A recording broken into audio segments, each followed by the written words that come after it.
When the government decided to turn our town into a reservoir, they told us it was to help generate energy. They didn't tell us what they were trying to drown. When I walked into our house, I was expecting Mum to be there with a frozen bag of peas.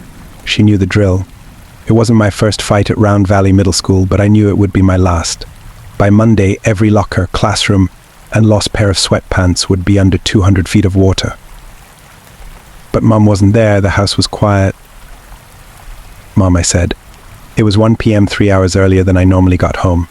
Dad was usually in his office on a work call with Mom in the kitchen working on her next strange project for the last few weeks. It had been pickling carrots. When I walked toward the kitchen, I saw a note on the counter. Billy. Went into town to finalize some things. Be home around 5. P.S. Don't let anyone inside the house, even if you know them. Love. Mom and Dad. I crumbled up the paper and threw it in the trash. Then I went to the freezer for my peas. The boy who punched me was an old friend of mine, although we hadn't been friends for a few weeks. Ever since the town decided to forgo our land and turn it into a reservoir, the energy at school shifted. In a way, it felt like our lives were ending, even though the mayor said we were simply moving up the hill. Apparently, reservoirs were good for generating power and would help fund the town's longevity, blah blah blah. When I told Dad about that, he simply nodded and then changed the subject. Whatever they tell you, he said, then started taping up another box. I didn't really understand it. All I did understand was that everything I ever knew would soon be gone. I opened the freezer and pulled out the peas. As I pressed them onto my face, the pain intensified. He got a really good shot on me this time. The fight happened during math class. The teacher scribbled some numbers on the board and then called on me to say what they equaled. I made up a number. 54, I said. The class laughed. My face felt hot. No, she said, sometimes something will take the place of something else, like a symbol taking the place of a number. In this case, the answer is X. More laughter. More Don't worry, Billy, my old friend said, turning to face me. The monster isn't going to feed on stupid people. When I opened my eyes again, I was on the ground, collapsed between the overturned chairs. He was underneath me, his face covered in blood. People started screaming. I didn't know what I was doing, but I felt better. Then he managed to get a fist free and hit me in the eye. I fell back. The teacher pulled me off him. Then, an hour later, I was suspended. They didn't even bother calling my mom this time. The principal told me to walk home. I stood in the kitchen for a moment, the cold offering relief as my thoughts did the opposite. I hated being the problem child. I wished I could be more like my sister, even though I kind of hated her. Then, as if she heard me, the door opened. I turned to look. "Shouldn't you be at school?" she asked. My sister was standing in the doorway, her arms crossed. Barely I could just make her out, my good eye decoding the shapes. "What happened to your eye?" she asked. "What happened to boarding school?" I asked, mimicking her tone. "I took the bus in," she said. "I wanted to spend one more night at the house before they drown us." I sat down at the kitchen table and took the peas off. My whole face was getting numb. Bailey sat down across from me. It was strange that she had come back. Her school was 2 hours away by bus. She wasn't supposed to be home until the holidays. So she said, pointing at my face, "Your eye." "It was nothing," I said. "Is someone bullying you?" "No," I whined. "Just stop." She raised her hands in surrender. "Okay, fine," she said. "I'm not trying to make you upset." She looked different today. It had been the longest time we'd ever been apart. I didn't realize how much a face could change in just a few weeks. "Mom and Dad are going to be so mad that you're skipping boarding school," I said. "I got permission," she said. "My teachers thought the reservoir was a mean thing to do to our town." I shrugged, hating that I agreed with her. It wasn't fair that we had to move just because some energy company wanted to build the reservoir. Plus, this whole situation led to a bunch of silly rumors. According to the boys at my lunch table, there was some creature living in the woods and the water was a way to wash it out. In the last few weeks, a few dogs turned up dead, along with an old woman in her home. According to some eyewitness accounts, aka drunks, different townspeople had been wandering down Main Street on the night of each attack. Apparently their mouths were covered in blood, Then, the next day, those same people would be walking around town like nothing happened. Johnny from the school said it might be a skinwalker, I said to Mom a few nights after they announced the reservoir. The three of us were around the dinner table, Bailey already off to boarding school. That's silly, Mum said. I think you should switch lunch tables. Dad went on to say that monsters weren't real. The dogs got attacked by a bear. The old woman fell down her stairs. The rumors were just rumors. I was thinking about those rumors as Bailey leaned forward. She brought her voice to a whisper. Do you believe them? She asked. Do I believe what? Those rumors, she said. I shook my head. The punch must have knocked a few screws loose. Was I saying that out loud? I asked. Bailey shrugged. I wouldn't call it a monster, she said, then smiled. Maybe it's just hungry. I looked at her for a moment. She was always correcting me, like everything I said was the stupidest thing she'd ever heard. It wasn't enough that she was the pretty one, too. She had bleach blonde hair, blue eyes, and freckles, while I got left with black hair and dirt eyes. Our whole lives, people would stop us on the street and say how cute she was, how she should model or date their sons. I figured I would at least get the brains, but she got that too. She excelled so much at school that the boarding school across the state reached out to us to see if Mum and Dad would send her there free of charge. I asked if I could go too, and my parents said they could never afford that. So I was stuck at the school down the road with the peeling paint and cockroaches. Tell me about this new school, she said. Where is it going to be? Just up the hill, I said. It's all the same, those same teachers, students, bullshit. Bailey smiled, then stood up. She went to the kitchen and grabbed an apple. She pulled a small knife out of the knife block and sliced off a piece. Change can be good, she said, sliding the cut apple into her mouth. She smiled as she chewed, bits of apple flying out and onto the table. She was normally such a prim and proper eater. It was strange to see her so ravenous. Within a few seconds, she took the knife and sliced off another piece, then slid it into her nasty, apple-filled mouth. I don't want things to change, I said. Before I knew what was happening, the apple was gone. No core, no stems. It had disappeared. Did you eat the? By the way, she said, her mouth empty again. When do our parents get home? I paused for a moment, inspecting her. I had never done any drugs, but maybe she had started to do them. I knew it made people a little weird.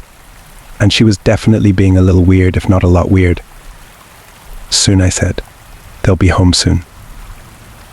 Bailey nodded, then glided the knife across her fingertips, pressing down on the skin just enough so it didn't break. It looked like she got some kind of pleasure from the pain. Are you okay? I asked. Bailey nodded, but wouldn't look at me. She looked preoccupied with something. There's barely any trees up the hill, she said. I kept staring at her. She pushed the blade too hard and sliced her thumb. No blood came out. Bailey, I said, you cut yourself. It's not good up the hill, she whispered, shaking her head. The valley was perfect. My muscles tightened. I kept looking at her, scanning for cracks. This was Bailey. It looked like her, smiled like her, talked like her. But something was off, a cold wind coming up from the cellar. I knew I wasn't smart, or good-looking, or charming. But if there was anything I did have, it was intuition. I knew which crop seasons would be good or bad. I always knew when it was going to rain a few hours before. I knew if Mom or Dad were upset by something. When I felt something, it took over all of my senses. And I definitely felt something here. I stood up from the chair and took a step back. Now, Bailey's eyes locked onto me. She held the knife in her hand and stepped toward me. You look frightened, she said. I couldn't talk. My spit dried up. Don't be frightened, she said. Tight muscles aren't good for meat. I covered my face as Bailey leaped toward me. Before it all went dark, I could see her features melt away, like wax dripping down a candle. Her blonde hair turned to straw grass. Her eyes twisted to something small and beady, like mouse eyes. Her skin wrinkled, then glowed soft and red. She made a sound like an eagle on fire. It filled my head instantly, ravaging my thoughts. As her hands gripped my shoulders, I flew back into the wall, slamming my head on a picture frame. Her breath was hot and rancid, like summer pond scum. Then, I heard another sound, The screen door flew open. She jumped off me, and I listened as her claws tapped across on hardwood. I opened my eyes. Bailey, or whatever she was gone. Mom and Dad were standing in the doorway. They ran over to me and lifted me up. Dad looked around, the color stripped from his face. Mom looked like she was going to vomit.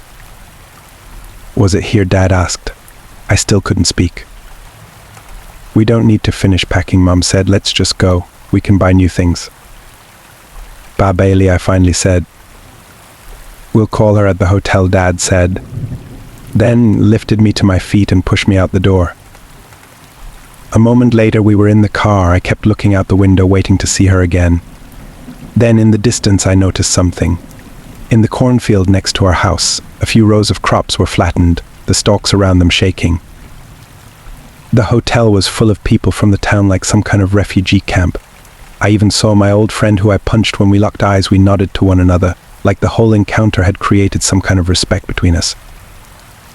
When the shaking in my hands finally went down, I took a shower and got ready for bed. As I lay there on the stiff motel mattress, I listened as Mom tried and failed to call Bailey's school. By the third attempt, my heart sank. Mom looked worried too.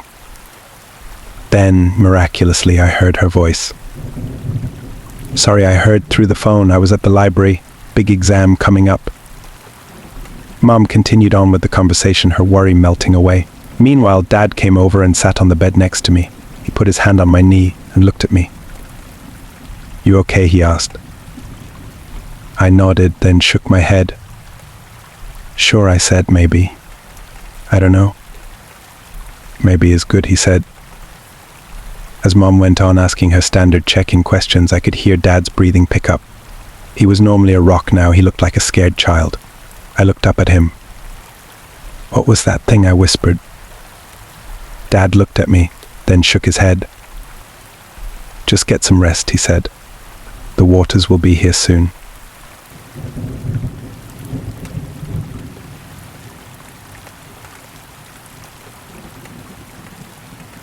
I don't stay home alone anymore. I've never been much of a believer in the supernatural before.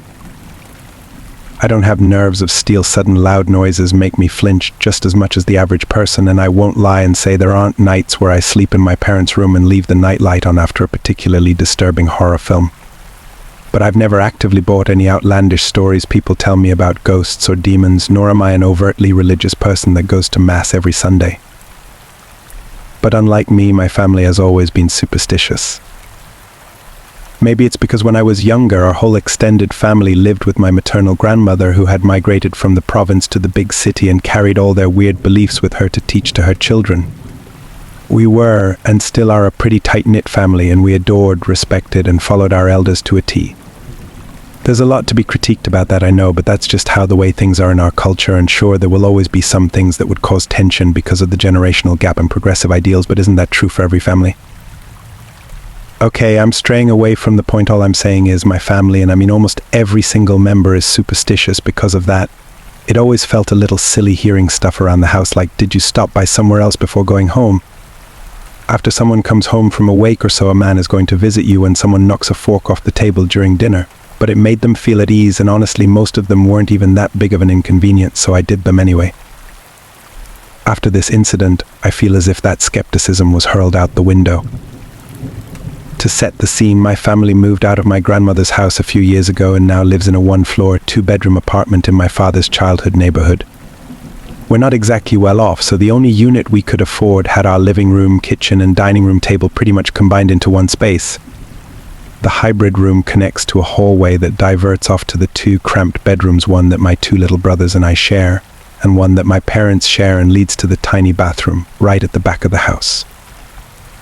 It's a quaint little place. I've never been one for extravagance, and we all agreed that maybe a bigger house would have been much lonelier after moving out from a place where 15 people lived together for the first time. One of the better parts of the bargain we got, however, was our very own parking garage. It was nothing fancy, just a vacant space in front of our door with a metal gate to keep people out. It's an extra space to move around, and because my family can't afford a car, we just use it to sun-dry our laundry and exercise, making the tiny space of the house feel a little freer. My family knew the landlord apparently. She and my father had used to be playmates when they were little. so she'd asked for a favor from us in exchange for lowering our rent. There's been a couple of theft incidents in the neighborhood, and since we were the apartment nearest the street corner, she wanted to place a surveillance camera in our garage to see if any people were coming and leaving the street. All we had to do was house a single monitor smack dab in the middle of our living room and never turn it off. There didn't seem like any downsides to it, and it's an extra security measure for us, which my father is always a fan of. He's a little paranoid if it's not obvious. At the time, I was a college student swamped with working on my final thesis to graduate. As much as I wanted to go out with them and have a couple of hours of relaxation, time was not in my favor. I'd promised to make it up to them after I graduated, and they'd reluctantly agreed, albeit unhappily. Even if I'm technically already an adult, they're always worried about leaving me alone at home, just in case an emergency happens. Like I said, paranoid. My parents gave me the usual spiel: lock the door, close the windows, and draw the blinds if you're going to have some food delivered. If you're too lazy to cook, pay online and let the driver leave it at the gate. Don't open the gate for anyone who comes calling, even if it's them, since they always take 2 spare keys with them. Having heard this a million times before, I'd rolled my eyes and agreed. When they'd set off around dusk, I settled into the grueling task of making revisions my thesis advisor had noted, which were, unfortunately, a fuck ton of them. I crossed my feet on the couch, hunched over, and began typing. I lost myself in my work. I didn't realize how long I'd been working on it until my eyes strayed toward the digital clock of my laptop, and I realized 2 hours had passed. My back ached, and my stomach was rumbling, but I didn't feel like cooking or placing an order for delivery yet, especially since I was almost done editing the 3rd chapter. A knock sounded. Puid po ba akong pumasok, a voice asked out of the blue, sounding right outside the front door. It's in my native language, which means may I come inside in English. My head was still swimming from all the revisions I'd been doing, my eyesight a little hazy from staring at a laptop screen for so long that I didn't immediately register that something was wrong. I opened my mouth to respond when my brain finally caught up with the situation, and I froze.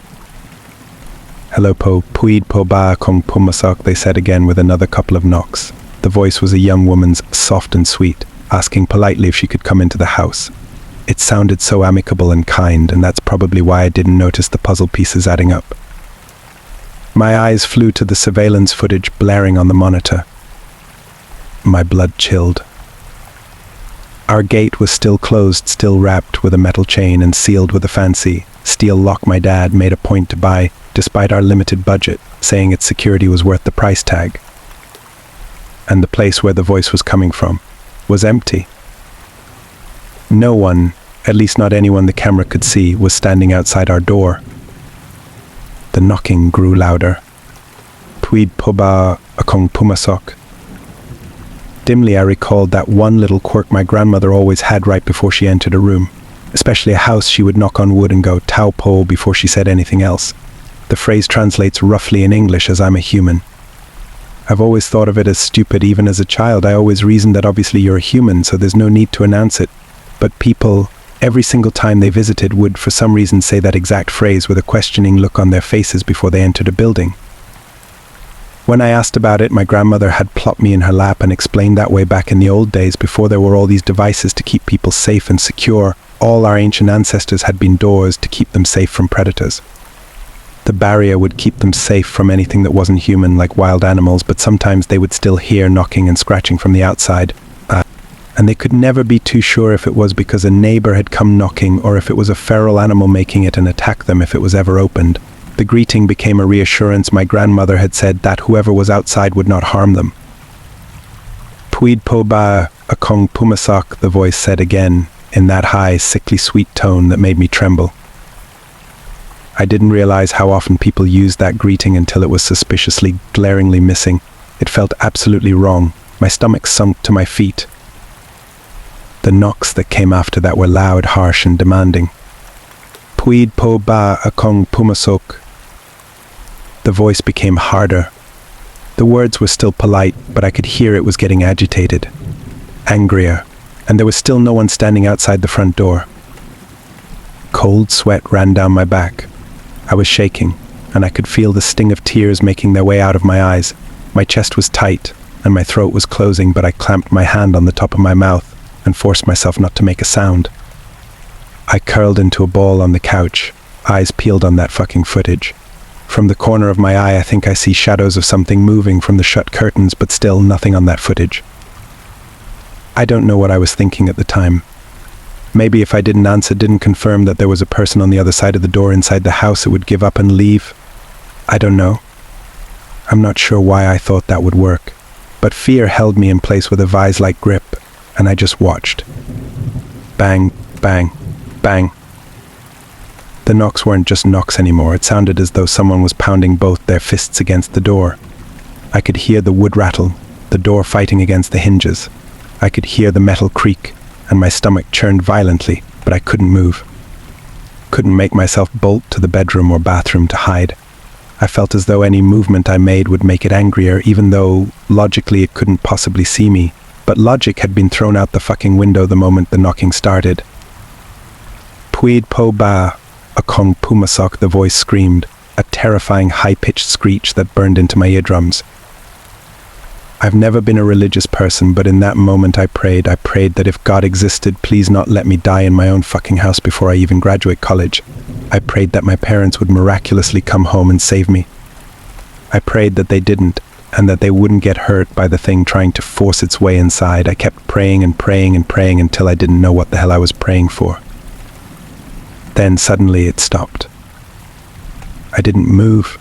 I didn't even breathe. I waited, frozen, helpless.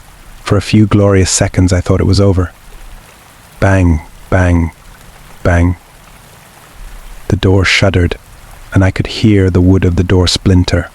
It was going to get in. It was going to get in. I forced my body to move. I bolted for the bedroom, slammed it shut, locked it, and heaped on whatever heavy thing I could find against it before scrambling to the very back of the room. Silence. The knocking on the front door stopped. And then it happened. A soft tapping behind the curtain on the bedroom window. No voice followed, but I was sure it was knocking. A deliberate pattern, knuckles against glass. Tap, tap, tap, tap. Quiet, but insistent. I don't know why, but I had no doubt about it. This was the same thing that was knocking on the front door. Tap, tap, tap, tap. I buried myself under my blankets and covered my ears, begging for it to stop. It didn't. Tap, tap, tap, tap. I didn't know how long I was under there, listening to that knocking that never seemed to end. But my parents found me in my room a few hours later, crying my eyes out. I don't remember the details of what happened afterward, really. I don't know how long it took for them to calm me down, only that it took a while. I don't know if I even managed to tell them what happened properly, but in whatever version they managed to understand, they looked deeply disturbed and they didn't even question it, which I'll forever be thankful for. They let me and my little brothers sleep in their room for the rest of the month. I started taking medicine to help me drift off because of how anxious I'd gotten since then. And I've never stayed home alone since. I don't think I'll ever be able to again, honestly. But there's one more thing that I'll never forget. What they told me afterward still makes a chill seep its way into my bones and makes my throat close up whenever I think about it. Right before they'd found me sobbing hysterically, my parents were pissed, ready to chew me out for being so reckless. Because when they tried to put their key in the doorknob, they didn't hear its telltale click. I'd accidentally left the front door unlocked.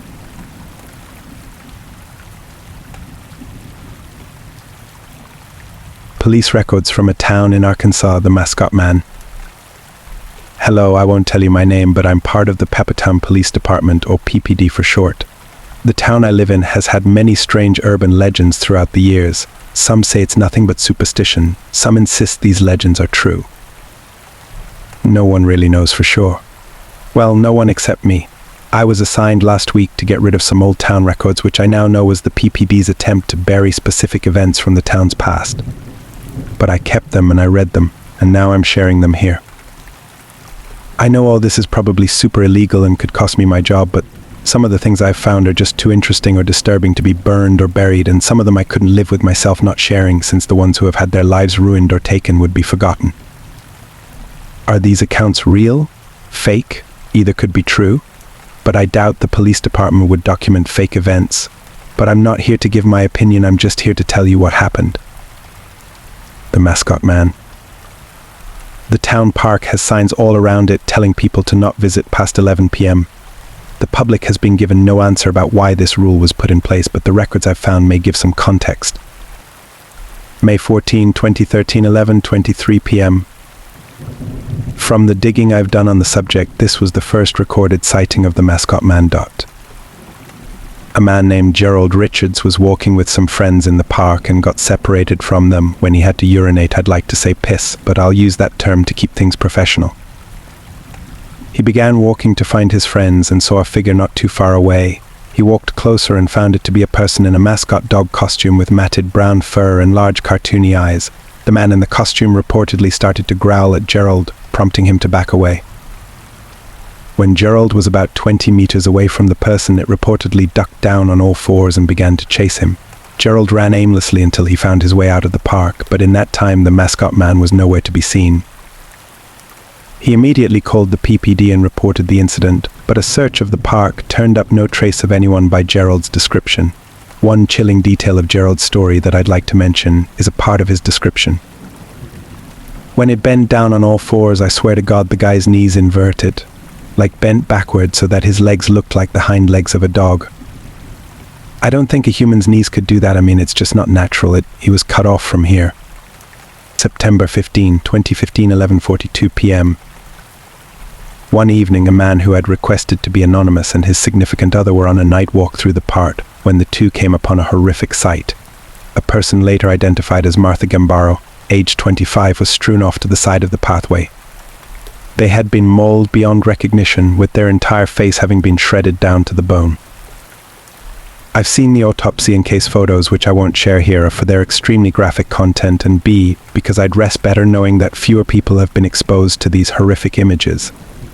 Why I bring this up, however, is because the injuries look similar to those of someone who had been mauled by a bear or mountain lion. This also was not an isolated incident. Over the next few weeks, there were several more murder reports with victims with nearly identical injuries. April 21, 2017, 11:17 p.m. The last sighting of the mascot man happened shortly before the park curfew policy was instated. A group of teens went to the park at night to smoke marijuana by the pond, and around 11:17 p.m. they noticed that two members of the group, John Mack, age 15, and his girlfriend Abby Benton, age 14, had not come back from their walk around the lake. Before long, the rest of the teens saw a figure coming toward them, but as it got closer, they saw it was a man in a dog mascot costume that was soaked in something that was shiny, as one of the teens who preferred to stay anonymous said in their statement. When they saw this, the remaining teens got nervous and quickly ran out of the park and called the police, since one of them told the others they thought they saw blood on the man's costume. Cops arrived at the scene and searched the park. After taking each of the teens' statements, they were able to uncover the mangled bodies of both John and Abby, but again there was no sign of the mascot man. There was, however, proof of its existence. One of the teens who witnessed the mascot man took out his phone and recorded a 14-second video capturing it walking in fairly good quality. This was proof enough for law enforcement to enforce a curfew on the park to prevent further incidents. They did, however, ask the teen to delete all traces of the video, which is why I find this curfew not only to be for the safety of the townsfolk, but also to cover up something unnatural. My thoughts.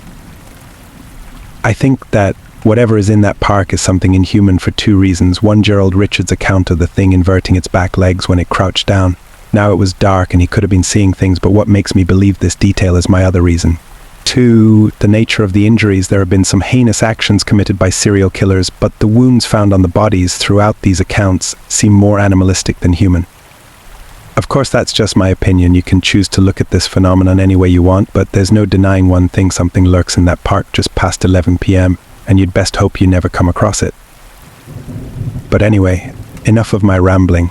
I have to wake up and head to the station tomorrow, but I'll try to write these accounts as frequently as possible.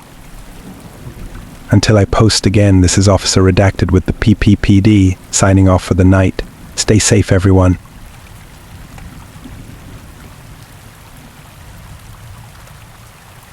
An alien fungus has been spraying black semen across town. People exposed to it have started changing in horrific ways. Strange and seemingly isolated incidents had happened in the days leading up to the massacre. I lived in a small farming community called Matheson, where everyone knew everyone knew everyone. My neighbor, Steuben, owned a sprawling dairy farm. He must have been at least 70, but he still looked 60, a vigorous and healthy hard worker with wide blue eyes and thick salt and pepper hair. His land rose up in the rolling hills and gently babbling creeks of the surrounding woodlands. 3 days before, one of his cows had given birth. Steuben said the calf had been something from a nightmarish fever dream. It screamed and wailed constantly, gurgling in a sick, blood-choked voice. It had no skin, but instead looked like it was flipped inside out, the gleaming veins and slick, wet muscle thrumming with adrenaline and primal agony. It looked like a bloody, crying mass of pulsing organs. Steuben had grabbed his hunting rifle and put the poor creature out of its misery, shooting it in the back of its deformed, slanted head. It had no eyelids, and he said the filmy cataract eyes had stared up accusingly at him as he killed it. Though I didn't witness it myself, a few of my neighbors and friends had talked about seeing a meteor shower over town the night before the deformed calf's birth. Bright blue streaks like lightning flashed across the night sky. I wouldn't know the significance of this until much later, until it was far too late to do any good. One of my neighbors, who was 9 months pregnant at the time, ended up giving birth to a baby boy a couple of days after the incident with the calf. The father told me that the infant had only lived for a few hours in intensive care, and it had been such a horrific sight that the mother and father could barely stand to look at its twisted, alien features. The doctors had told her it was an extreme case of something called harlequin ichthyosis. I looked up the pictures of what he described, seeing pictures of mutated, skinless infants with dark blood vessels like tumors running down their chests and bulging, clown-like eyes that gleamed an infected red. It was around the same time that people began to notice the fish dying off in large numbers, their rotting bodies floating to the tops of ponds and streams all over the area. Fishermen said many of the lakes had become dead zones overnight, as if chemical weapons or high doses of radiation had contaminated them. The local and state governments started putting up signs all over town warning people not to swim or eat anything they caught from the local waterways, until the Department of Environmental Protection could test it for toxic contaminants. All of the state parks in the area were closed down temporarily as well.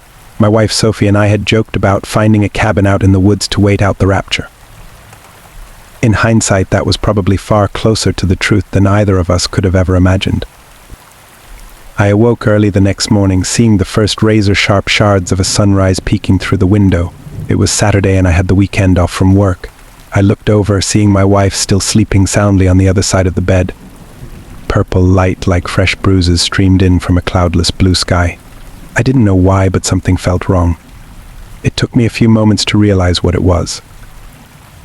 I didn't hear a single sound outside. Our house was surrounded by woods and swamps, and normally the birds would be singing their little heads off by now, but it sounded as dead as in the aftermath of a nuclear war. Even the insects had gone quiet.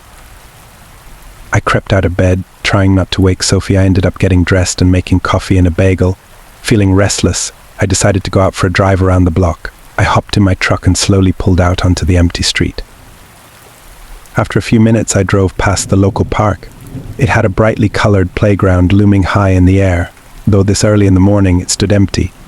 A few joggers and random people walking their dogs lumbered through the foggy mist, circling around the paved trails of the park. A still pond coated with green scum stood at the center. I noticed how the eerie quiet extended out here as well. Besides the rumbling of my truck's engine and the distant barking of a dog, I might as well have been driving through a graveyard. I was glancing out the driver's side window and didn't see the young woman covered in blood slinking out onto the street until the last second. She dragged a broken leg behind her, the sharp points of bone poking out through the skin.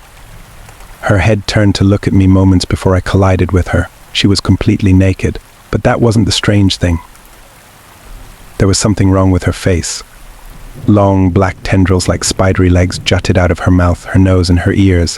Her eyes looked like they had been removed or eaten away, and more skittering, jointed things oozed out of those. She was crying scarlet tears from her dark, empty sockets. Orange pus and clotted gore dripped down her chin from the open wounds, staining her lower body in rivulets of drying filth. I tried to slam on the brakes, but it was far too late. My front fender smashed into her waist. After that, everything seemed to happen very fast. Her body flew up with a shattering of glass. but the woman never screamed or made a sound. Her face remained as blank and slack as that of a puppet's.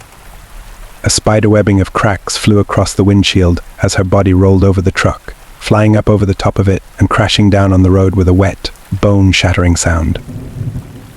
"Holy shit," I cried, my tires fishtailing wildly with a squealing of rubber as I came to a stop. I heard people screaming in the nearby park now. I thought they had seen the accident, but I was too focused on the destroyed body of the woman to care. Hyperventilating, I climbed out of the truck and ran over to her side. She jerked on the road like a dying hornet, her shattered limbs twisting with a grinding of broken bone. Her empty eye sockets stared blankly up at the vast blue sky, the spidery legs twitching faster. The right half of her chest appeared caved in, and she continuously coughed up frothy streams of bright red blood. I immediately pulled out my cell phone. With trembling fingers, I dialed 911, never looking away from the dying woman lying in front of me. "Hello," a woman's voice said. "Hello, I need help. I think I killed." This is a pre-recorded message. Emergency services are temporarily suspended in your local area due to a federally declared state of emergency. This is not a test. Please stay inside for the duration of the emergency. Assistance is on the way. Do not panic. Your government has everything under control. If you notice any unusual life forms in your local area, do not approach them. Do not try to kill or harm them in any way. Give them as much distance as you can. If possible, try to seal all windows, doors, and cracks. Your area is now a federally mandated quarantine zone. Until you can be safely evacuated, stay in your home and await rescue. Thank you for your cooperation in this difficult time. What I screamed into the phone. "There's someone dying here. I need an ambulance." In response, the message started to repeat, the cool robotic female voice sounding as nonplussed as if it were announcing a sale on produce at a grocery store. I ended the call, looking around hopefully for someone who might be able to help. It was only then I noticed the bloodshed spreading all around me. "What is that?" a female jogger cried, pointing at the sky. My eyes widened in confusion and horror as I tried to comprehend what I saw there. No one was looking at me or the woman I had run over. No one had even noticed in all of the chaos. A writhing, twisting black mass of thrumming flesh stretched over the forest, growing at a rapid rate over the tops of the trees. The mass was a few feet across, lumpy and wet. It seemed to be passing fluid through its main body, like some enormous intestines uncoiling out above the world. It stretched upwards like something from Gene and the beanstalk, growing and curving back down towards other tube-like masses. Every few feet along the fleshy, worm-like mass, hollow protrusions as long as railroad spikes shot out. They reminded me of spider legs, jointed and covered with fine, dark hairs. They skittered constantly as the central body continued growing. Even from the street, I could hear the wet, sucking sounds the legs made as they constantly flexed and relaxed, dripping black sludge like dirty oil from their glossy skins. As more and more hollow tendrils spiraled out of the eerie flesh, I saw the movements of the spidery tendrils were not random. They would spray thick, black fluid in the direction of anything that moved. A man and his dog at the far perimeter of the park were totally covered in the strange goo. As they continued thrashing and fighting, the tendrils kept shooting more sludge at them. After a few seconds, it covered his face like an opaque mask. The man clawed at his eyes and mouth, trying to get it off. The dog gave high-pitched squeals of terror and pain as it rolled on the ground, its legs kicking randomly in the air. Its fur had become a soaking black mass of goo. Throughout the air, I smelled a disgusting odor that I immediately recognized. It was the slightly sweet, chlorine-like smell of semen, but so concentrated and pungent that I almost retched. As more and more of the black goo sprayed down at the screaming, writhing people, the smell intensified so thick that I could taste it on the back of my throat. As I stood staring, open-mouthed, watching the stragglers in the park get consumed and covered by this strange sight, something grabbed my ankle. I jumped, yelling in panic. I looked down, seeing the twitching body of the woman I had hit changing before my very eyes. Her blue lips chattered, the broken shards of teeth biting deeply through her bloody lips. The thin, crooked legs skittering out of her mouth, eyes, nose, and ear continued lengthening before my eyes. A couple of heartbeats later, I saw what they attached to. 5 of them ripped their way out of her jerking, dying body. Looking like mutated alien spiders, they plopped wetly onto the pavement below. Their sharp points of legs skittered and ripped through the seizing woman's mutilated flesh, sending drops of blood flying in all directions. The alien spiders looked like some eldritch combination of an infant and a black widow. Each of them had a fat, round central mass, the same color as the woman's pale skin. The pink flesh was stretched as tight as a snare drum. It looked like mice were living inside the thick liquid of the creature's central bodies, pressing against the thin membrane with the fleeting impression of tiny legs and gnashing faces. Dozens of the jointed, skittering legs jutted out from their thrumming flesh. Looking up at me, I saw big blue human eyes on their twisted faces. They were bloodshot, the pupils dilated and wild. The fleshy orbs had no nose, but each had a pair of human-like lips twisted up into a savage snarl beneath the massive eyes. Hundreds of thin, hollow needles emerged from their gnashing mouths. Instinctively, I backpedaled to the driver's door. Each of the spiders started wailing like a crying baby, their mouths opening in dissonant shrieks. They turned towards me, their wild, insane eyes meeting mine. At that moment, I felt like I had been plunged into a nightmare. I had no time to think as they pushed themselves off the ground, flying high in the air with a sudden fury. Those very human mouths filled with too many sharp black needles flew straight at my face. I ducked at the last moment, hearing them smash into the side of the truck. There was a ringing of metal as they left deep dents in the body, each about the size of a baseball. I leaped inside, slamming the door behind me as more spidery creatures flew up, smacking hard into the glass. Their wild faces stayed stuck there for a long moment, staring in at me with a gnashing of teeth and an oozing of more black sludge. I started the truck. As the air conditioner clicked on, blowing air from outside into the cab, the smell of thick semen wafted in, cloying like ammonia.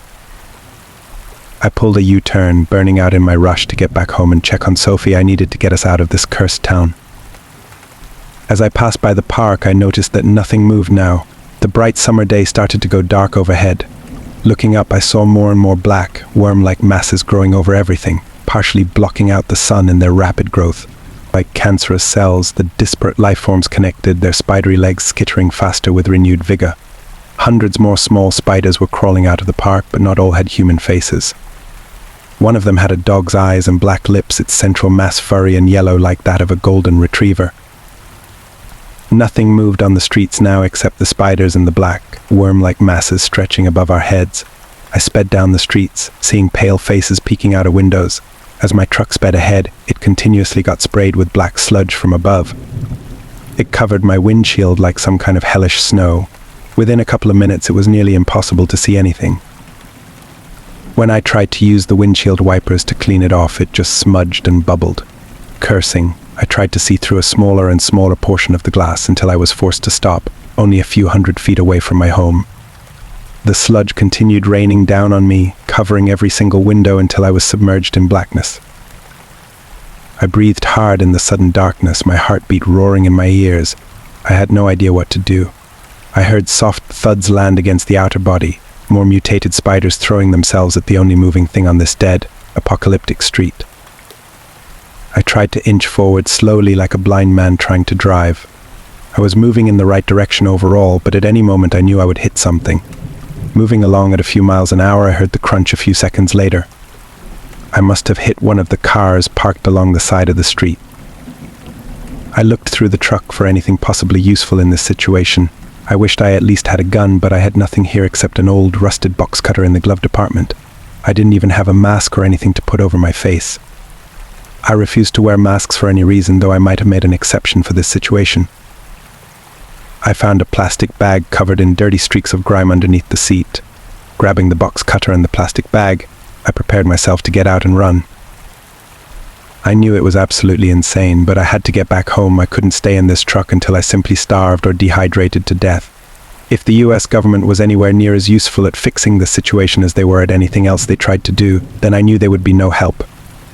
With the efficiency of government services, I figured they might get here sometime around next year and spend hundreds of billions of dollars doing so after every single person in this town had already rotted down to skeletons. I inhaled deeply, putting the plastic bag over my head like some sort of cheap Halloween mask. I ripped 2 tiny holes for the eyes, hoping it would still do some good. Grabbing the box cutter in one trembling hand, I flung open the door, running out onto the street. The black masses stretching overhead made it as dark as a solar eclipse outside. They covered the roofs of every home, wound their way through trees and branches, and slunk across creeks like organic bridges. The entire pulsating, messy flesh constantly shimmered and gurgled. I heard the sounds of wet sliding above my head. I looked around frantically, seeing my house only 100 feet away. I sprinted as fast I could, zigzagging wildly. Something liquidy and thick crashed directly next to me, a mass of sputtering black goo reeking of semen. The strange tendrils continued shooting wads of this alien material. I knew I couldn't make it to the house. Then I heard a cry from nearby. Walt. In here, someone cried, a wavering old man's voice. I looked up, seeing my neighbor Steuben standing in his open doorway only a dozen feet away. I leaped towards him, climbing up the steps on all fours and flinging myself through the door with every ounce of strength I possessed.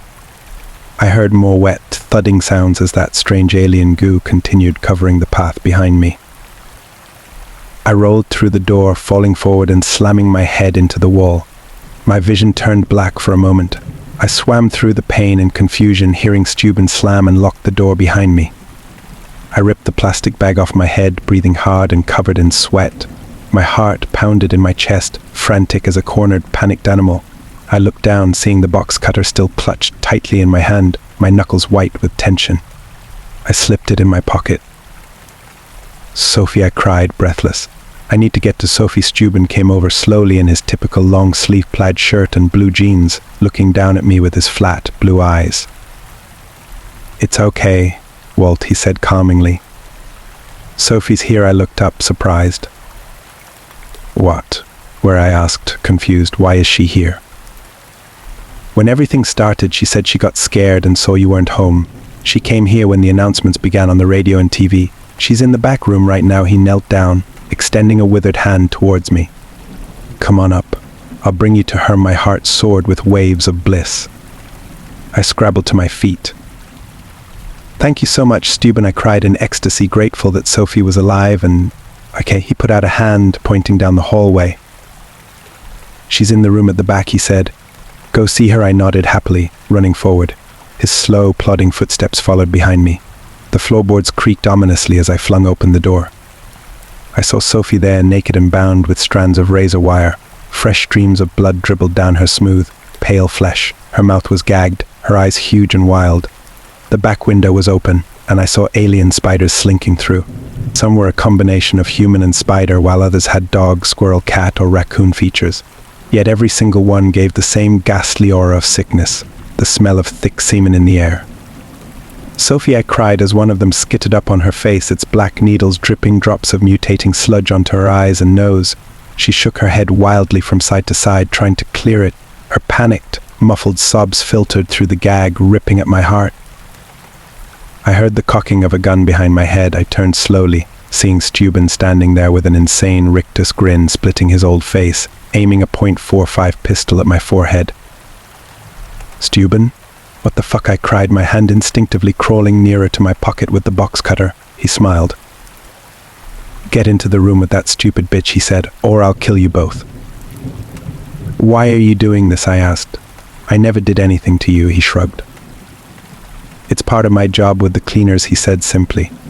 "After the meteorite hit and started contaminating the local environment, the government asked me to experiment a bit on the locals if I could, measure the time it takes for the reaction to occur." He pointed to cameras and audio recorders located all around the room. "You and your wife will be the first scientific subjects for the fungus. If we can control this, imagine how powerful of a biological weapon it would be. It could take out a whole country in days." I closed my hand around the box cutter, ready to make my move. "Okay, I'll go," I pleaded, nodding slowly. "Just don't kill me." Steuben smiled grimly as I leaped forward, yanking the box cutter out of my pocket and slicing upwards at his neck. The pistol went off instantly.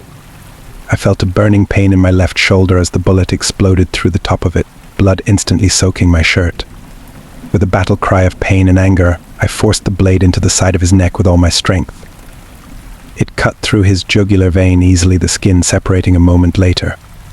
A waterfall of blood poured down his chest. He stumbled back, grabbing at his spurting neck. The pistol fell to the floor with a metallic clatter. Looking at me with dead, surprised eyes, he fell slowly forward. I looked back, seeing Sophie's face covered in black sludge. She was suffocating, her lips turning blue. Spiders crawled over every inch of her exposed flesh. When their strange, alien eyes met mine, the ones closest jumped in my direction. I backpedaled quickly, slamming the door shut. I heard them slam against its other surface with soft crashes. I took Steuben's gun, searching his house meticulously for something that might help me survive. I felt sick about Sophie's death, but once she had become infected, I knew she was gone. The moment that black goo entered someone's body, it seemed they were beyond help. I tried to slow the bleeding from my shoulder, bandaging it as best as I could. I felt pieces of bone splinters rubbing in the wound as I tightened it, gritting my teeth against the pain. The bullet appeared to have gone through the top of my shoulder, missing the arteries but shattering the bone. I would have to use my right hand for everything for a while, I thought, as pain like battery acid shrieked from the wound. In Steuben's garage, I found a strange vehicle. It looked like a bulldozer, but it had cameras on the outside connected to a TV in the center console. There were special high-pressure water jets pointed at the cameras to clean them off. It was as if Steuben had known what was coming and had made plans to escape.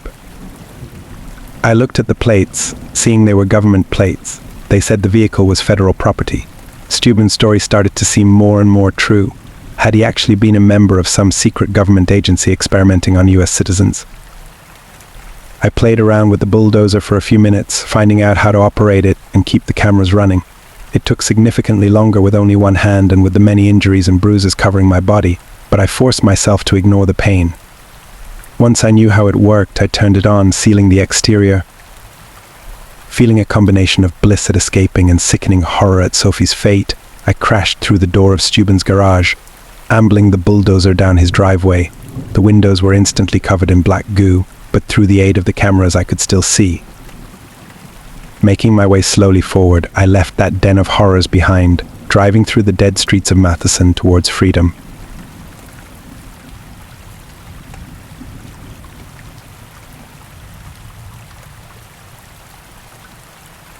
Tapping on the window. The blaring of the fire alarm woke me from my sleep. I swore loudly as I dragged myself out of bed. The alarm had been malfunctioning since early evening, and this was the third time it had gone off since I had decided to go to bed for the evening. Each time I had checked everywhere for any sign of a fire, and each time I had found nothing. The landlord would not come to fix the problem until the next day, and I was not willing to take the risk of taking out the alarms. So it was that I decided to put on my housecoat, grab a blanket, and head out to sleep in my car for the night. Perhaps this was not the best idea. Perhaps I should have gone to a hotel to go to stay with a friend. However, I was exhausted both from lack of sleep and the previous day's work, and my brain was not really working at full capacity. As such, I decided to sleep in my car. If I had known what would happen, I would probably have just tried to suck it up and sleep through the fire alarms. Needless to say, trying to sleep in my car was no fun. It was hard to find a comfortable sleeping position, and even with my pajamas, my housecoat, and the blanket, it was cold. I am pretty certain that I spent at least 2 hours uncomfortably laying in the driver's seat, trying to sleep and getting increasingly frustrated with my inability to do so. At that moment, it started to rain. It had been overcast for most of the previous day, and the forecast had been for overnight showers, so I suppose I should not have been surprised. Nevertheless, it came as a shock when I saw the flash of lightning and, about 20 seconds later, heard the thunder, followed by the tapping of raindrops on the roof of my car and on the windows. The already cold weather got a little bit colder, and I contemplated going back inside, but then I heard the distant sound of my fire alarm once again going off for several seconds before stopping, and decided not to do so. And so I remained where I was, lying in the driver's seat of my car, a decidedly uncomfortable position, clutching my blanket to myself, and tried in vain to escape into unconsciousness, to ignore the discomfort of my impromptu bed, the discomfort of the cold, the sounds of the thunder, and the tapping of the rain. And deep down inside I felt, though trying to suppress it, the slight gnawing sensation of fear, a deep-buried, primal fear of the storm outside, the sort of fear that most can ignore, sheltered behind walls and doors when the bad weather comes out, but from which I had only the limited protection of the metal and glass box which I normally used for transportation, but which had now become my shelter. It was at that moment that I heard another tapping. At first I could not distinguish it clearly from the raindrops, but eventually I started to tell it apart. A light tapping, regular and persistent, comes in a sequence of 3, then a pause, then another sequence of 3, then another pause, then another sequence of 3, and so on. At first I tried to convince myself that it was nothing, just the rain. After a time, however, I could no longer convince myself of anything other than that somebody must be on the other side. Part of me thought that perhaps it was somebody who needed help, or maybe someone who had noticed me and had gotten worried. I thought for a moment that perhaps I should look and see if one of these things was the case. However, the other voice in my head, the frightened one, was stronger and overruled my thoughts. I wondered if perhaps it was a burglar or someone on drugs who might attack me, and deep down inside I feared something else. The persistence, the fact that there had been no interruption to the regularity of the tapping, and the fact that nobody had called out my name and possibly something else all made me wonder what could be on the other side of the glass. While the rational part of my mind told me that it was just a person, or more likely a tree branch being blown by the wind or some such thing, some part of me, buried deep in my mind, feared the source of the tapping, feared that it might be something far worse than human being, and did not dare to look. But I did look. Eventually the tapping just would not stop and the worry would just not go away.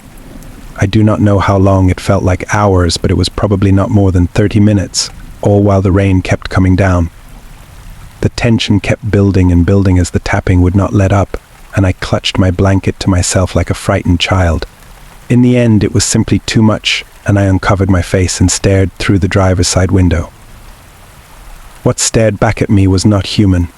A face white as paper, oval-shaped and far wider near the top. The entire top part of the face was dominated by two circular, lidless eyes, solid silver glinting in the streetlight save for small black pupils rimmed by red irises, no nose, and a wide mouth stretching in a grin from one pointed bat-like ear to the other, revealing what must have been more than 100 needle teeth. There was a strange quality about the apparition which I do not know how to properly describe, something insubstantial, as if it were a reflection in a pond. Except for the eyes. Those were solid silver discs with black pinpricks staring at me with hatred, and nothing could convince me that they were not real. As I stared at the creature, stiff with terror, the pale white fist that it had raised to knock once more stopped and opened slowly as the grin on its face grew even wider.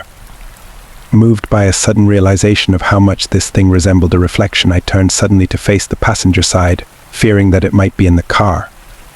Noticing that nothing was there, I breathed a sigh of relief, turning back to face the driver's side window, only to see that the creature was on the other side of the glass, in the car with me. I did not have time to scream before it was upon me, one hand covering my face, claws digging into the flesh of my cheeks, the other holding me down by my chest as its mouth filled with needle teeth, opened wide, slowly approaching my neck. I had accepted in those seconds that I was about to die, when suddenly the force of the creature's hands bearing down on me seemed less solid, almost as if it were fading somehow. The expression in those terrible eyes, which had been one of sadistic glee, suddenly turned to one of frustrated rage as the horrifying mouth that had been slowly approaching my neck rushed in that direction, as if the creature were desperate to finish what it had started. The needle teeth were barely able to break the skin, however, before they faded along with the rest of the creature. After my attacker had vanished, I looked about, bewildered, wondering how I had suddenly survived this attack. I noticed at that moment that the rain was beginning to die down. Looking out of the window, I even perceived a few stars. I was not able to register anything else, however, before I fell into a deep, dreamless sleep. The sound of tapping on my driver's side window caused me to wake, screaming, only to realize that it was my neighbor wondering if I was all right and why I was sleeping in my car. Tired from my poor night's sleep, relieved that this had apparently all been a dream, I lowered the window and explained to him the situation with my fire alarm. I was about to exit my vehicle and return indoors to get myself ready for work when my neighbor asked, "What happened to your face and neck? Did someone attack you?" I felt my spirits sink as I asked, "What do you mean?" "You've got scratch marks on your face and neck," he answered. Looking into the rearview mirror, I noted with growing horror the puncture marks and scratches breaking the skin where the creature's claws had cut into my cheeks as it held a hand over my face, and where its teeth had broken the skin on my neck. The proof that what had happened last night had not been a dream, that it had all been real. Struggling to come up with an answer, I simply mumbled something about having fallen and scratched my face before returning indoors and calling in sick from work. There is not much more to say, really. My landlord showed up that day and fixed the fire alarm, which worked fine up until I moved 8 months later. I am living in a new place now and doing all right. There are a few more things which I would like to say, however, I did some research about what had happened to me the day after this horrific experience to try and get some explanation. Most of the results which I got online were related to sleep paralysis and night terrors, and in truth, part of me believes that that is what happened to me that night. However, in my research I came across 2 news articles. One was about a woman found dead in her car one morning 7 years before my experience, having died the night before. Her throat had been torn open and a wild animal was suspected of being responsible, even though her doors had all been locked and the windows were up. The front driver's side window was shattered, though police investigation suggested that it had been broken from the inside. The other story was from 12 years before my experience. This was about a man who was fatally attacked one night. He was found by a pedestrian running down the street, clutching his bleeding neck, then collapsed and died before he could say anything. The man was found to have run from his car, which was parked beside the road, and blood stains indicated that he had been attacked while seated in the driver's seat. Both attacks had taken place at night, during heavy rainstorms, while the individuals in question were alone. I will not provide their names out of respect for the deceased. Whatever attacked me that night, I think it can only manifest itself in the dark and in heavy rains. I also think it meant to kill me, and that I only survived by chance from the storm letting up just in time. I also firmly believe that it has killed before and intends to kill again. This is a warning to everyone to be careful when alone at night in the rain. That is when it hurts. For my part, I rarely go out at night these days, and never when rain is forecast. I especially avoid driving. I furthermore have always shut my blinds when it has gotten dark or overcast ever since that night, and when it rains and I hear the tapping of raindrops on my windows, I never look in their direction, especially when I hear a certain regular tapping that does not quite sound like rain.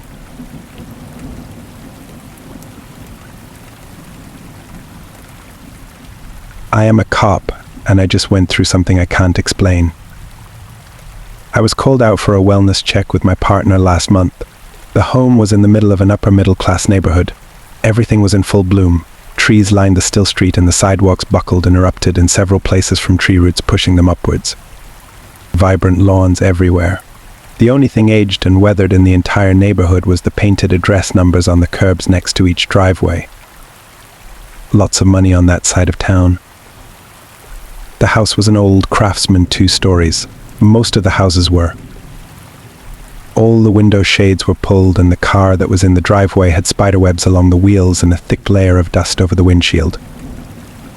The landscaper had called in because the owner had not been seen in 2 weeks. The owner was an elderly man who lived alone.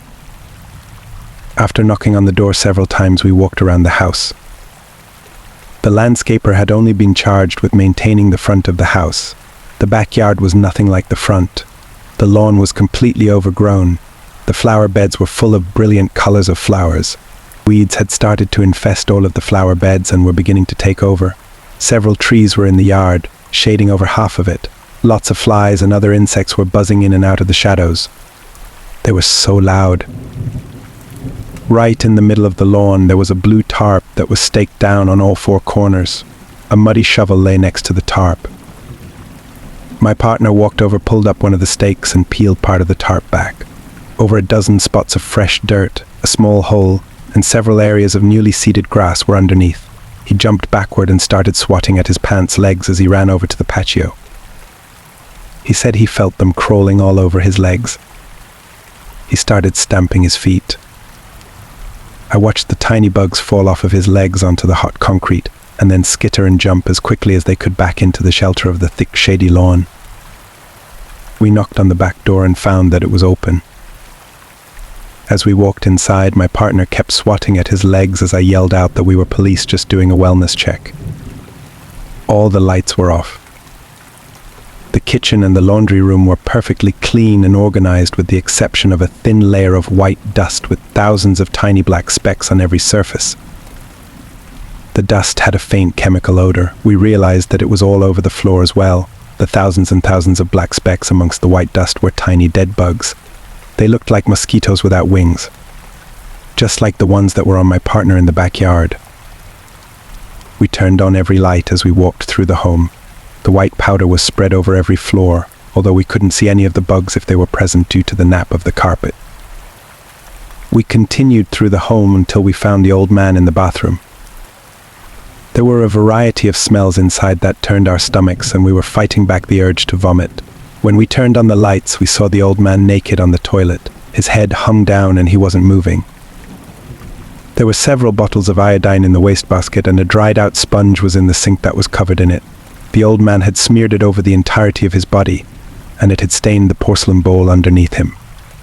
His skin was raised around his feet and ankles, and several places on his abdomen were broken out in bites. I put on latex gloves before I could even touch him. His pulse was very weak. My partner called in an ambulance. I turned toward the shower. There was a towel covering something next to the drain. I opened the glass door. I meant to slowly raise the towel, but as I moved it slightly, several of those small bugs ran across my glove. I reacted suddenly, and the towel was flung against the back wall of the shower. I closed the shower door and smashed the things on my glove. The towel had been covering a large mass of bugs that began to jump and skitter as they were exposed to the light. Most of them crawled down into the darkness of the drain, while a small few were jumping back and forth against the glass of the shower door. On the bottom of the shower were the remains of something that looked like a baby. The bugs must have been feeding on it. My partner and I both began to back out of the bathroom, and the old man made a noise. We both witnessed several patches of skin on the old man that seemed to quiver and move. The thin skin of his temples rose and fell as if something underneath was moving. The old man raised his head, and his breathing increased. He stared at both of us. "It's not me." Both of us were dumbstruck and had no idea of what to do. Then one of those damn bugs crawled out of the corner of his eye and ran across his face. I'm not proud. Neither was my partner. We got the fuck out of the house. We were not going to go back in there unless we were wearing some sort of protective gear. On our way out, I noticed that the thousands of black specks spread out in the white powder in the kitchen were gone, and as we ran past the back lawn, we could both see thousands of things jumping within the grass. My partner continued to feel the bugs crawling on him for the rest of our time there, despite there being none that I could see. It's been several weeks since the incident. The old man died in the hospital of organ failure after severe dehydration. The investigation found that it was a baby in the shower. There was no evidence of trauma present. When the backyard was inspected, the tarp was removed and several more bodies were found that had been buried within the last 6 months, and again, no evidence of trauma was present. All of the bodies were babies, and all of the DNA testing came back the same for every single one of them. Identical. They were all genetically identical to each other and to the old man. Not a single bug was found that matched our descriptions, although a fair amount of excrement was detected in the carpets. All of this is public record, although it hasn't been reported, which, to say the least, is very unusual. My partner has been institutionalized by his wife. She found him in his work shed in the middle of the night, taking a wire brush to himself, swearing that the bugs were hiding in his skin.